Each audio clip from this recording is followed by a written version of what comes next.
Chegando aqui na praia do Guaraú, hoje, dia 23 de dezembro de 2024. Muita chuva demais, muita água em todo lugar.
A gente não olha assim, hein?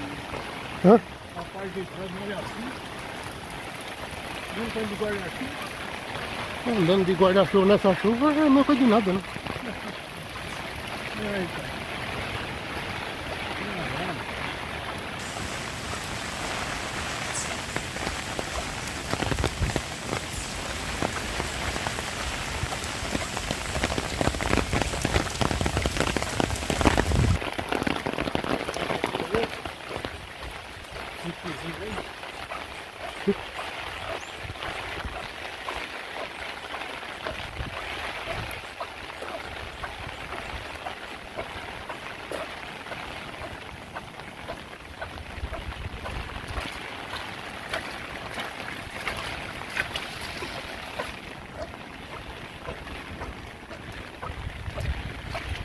Se chover o tanto que está previsto para chover,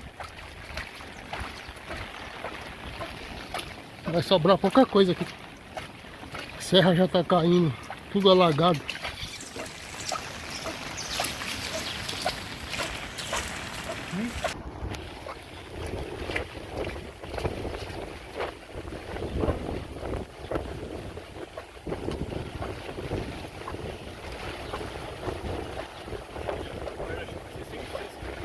Oi?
Segunda-feira de muita chuva no litoral.